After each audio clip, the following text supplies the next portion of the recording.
Hello! I like doing corny intros, but anyway, let's move on. So I just did a quick video on the difference between non-exempt and an exempt employee. If you're unfamiliar with those terms, please watch my previous video to learn what those terms mean. I'd like to take a moment, though, to go over the FLSA, or the Fair Labor Standards Act of 1938. Okay. The FLSA is a huge federal law that we need to know. It establishes the foundation for employee treatment. It's a major influence on how people are paid and the employment of young people and how records are to be kept on employment issues such as hours worked. It is illegal, well, according to the person I live with, that's the president of HR, to keep time records of an exempt employee. So know that on the side. I don't think that's in the test. Just know that. Well, at least in Ohio and in Kentucky and in New Hampshire and in San Francisco.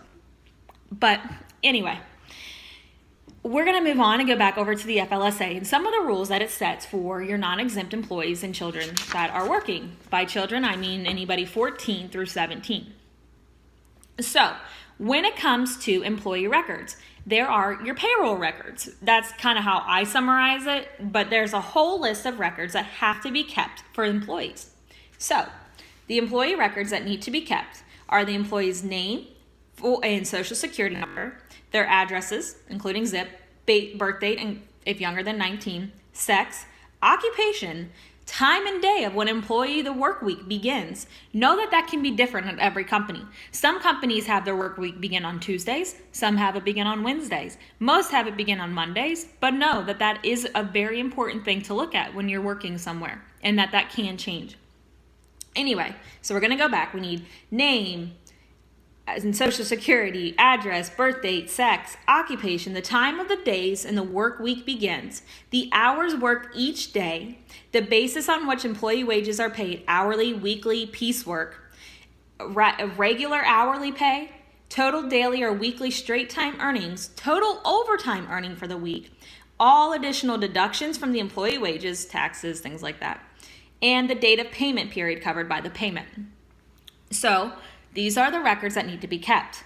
There is a provision for employers to retain all payroll records, collective bargaining agreements, sales, and purchase records for at least 3 years.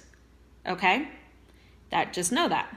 Any time card, piecework record, wage rate tables, and work and time to schedules should be kept for at least 2 years. So there's a lot to do with record keeping, so make sure you keep track of that. I'm going to probably do another video where I go over all the record keeping because there's a lot for me to keep up with, and I'm still trying to retain all the different years. I know I've watched some videos where they say, just to be safe, 3 to 5 years for everything, but I think for a testing purpose, you still need to know the exact years. Anyway, when it comes to the FLSA, they are the ones that are setting your overtime hours, how many in your weekly rate. So when it comes to after you work over 40 hours a week, you then get overtime.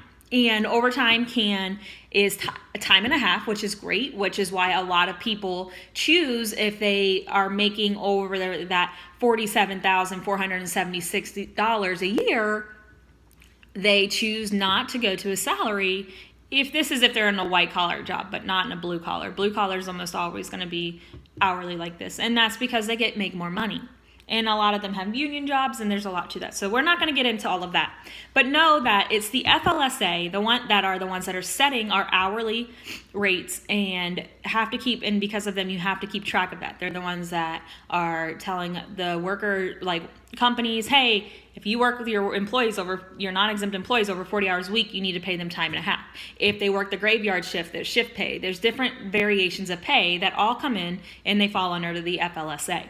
Another thing that the FLSA covers is the laws of underage employees. So I'm just going to go ahead and go over some stuff.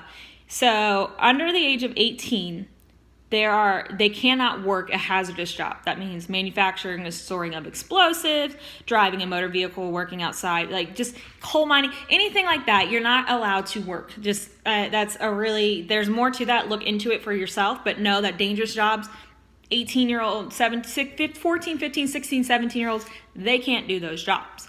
There are other rules that pertain to a 14 and 15-year-old worker. And this will be on the test, I'm sure, because I've seen some test questions in my booklet. So, when you have a 14 and 15-year-old worker, they cannot work more than 3 hours a school day, more than 18 hours per week when school is in session, more than 8 hours per day when school is not in session, more than 40 hours per week when school is not in session. So children 14 and 15 may not work overtime before 7 a.m. or after 7 p.m. on any day except from June 1 through Labor Day, when nighttime work hours are extended to 9 p.m. A work permit from the school district is required. So that's a really quick overview. There's a whole lot more to this law, but know that the FLSA, the Fair Labor Standards Act, is the one that's setting your hours a week. They're setting the laws on that. They set the laws on your pay. They have to keep records. They're the ones that are setting basically the child labor laws. I mean, not really, that's kind of how I think of it, but think of it how whatever works for you. And how much you must be paid, which is 1.5 your hourly rate for overtime. And the FLSA was established in 1938. I don't know why we need to know that. Well, I do. I'm just being facetious. But remember, FLSA, 1938, they help set your pay, and they help come up with overtime and the hourly rates and all that type of stuff. That is all them. Thank you. Bye.